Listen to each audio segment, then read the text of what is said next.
প্রায় ৯ বছর আগে ফেরি চলাচলের লক্ষ্যে পাবনার বেড়া উপজেলা থেকে খাসচর আরিচা রুট পর্যন্ত প্রায় ১২ কিলোমিটার সড়ক নির্মাণ করা হয়, কিন্তু নানা জটিলতায় আলোর মুখ দেখেনি ফেরি চলাচলের।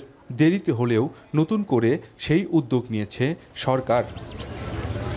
প্রস্তাবিত আরও ৫.৫ কিলোমিটার সড়ক নির্মাণ কাজের পরিদর্শন করেছেন সড়ক পরিবহন ও মহাসড়ক বিভাগের সিনিয়র সচিব।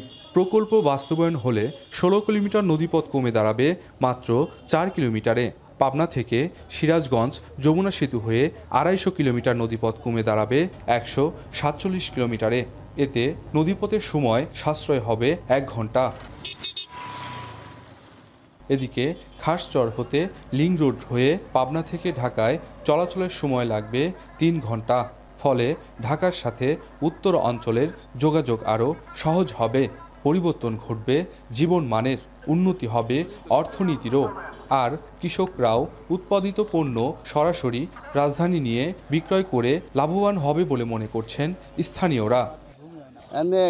ঢাকা যাওয়া তাড়াতাড়ি হবে, ২০ মিনিটই ফেরি পারাপার হবে। এই খয়ের চর থেকে যদি পার হওয়া যায় তাহলে আমাদের প্রায় ফেরিতে ২০ মিনিট সময় লাগবে। তো আসলে এই রোডটা হয়ে যদি এখানে ফেরি চলাচল করে তো আমাদের জন্য এবং পাবনাবাসীর জন্য অনেক সুবিধা হবে। এখানে ফেরিঘাট স্থানান্তর হলেই পরে নতুন ফেরিঘাট এখানে হলে দ্রুততম সহজে আমরা ঢাকা পৌঁছাতে পারবো। এখানে কৃষক তার কাঁচামাল দ্রুত ঢাকা পৌঁছাতে পারবে এবং ন্যায্য মূল্য পাবে।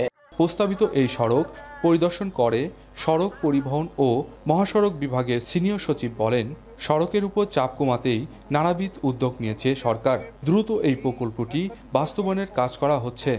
ইতিমধ্যে এখানে ঢালার চরে রেলের আসছে।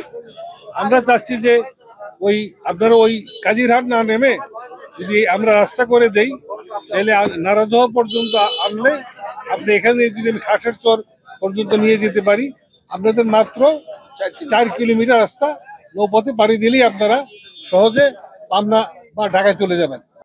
পাবনাবাসীর দীর্ঘদিনের প্রত্যাশিত এই প্রকল্প দ্রুত বাস্তবায়ন হলে কেবল যাতায়াতই নয়, উত্তরাঞ্চলের মানুষের জীবনের মানও উন্নতি ঘটবে।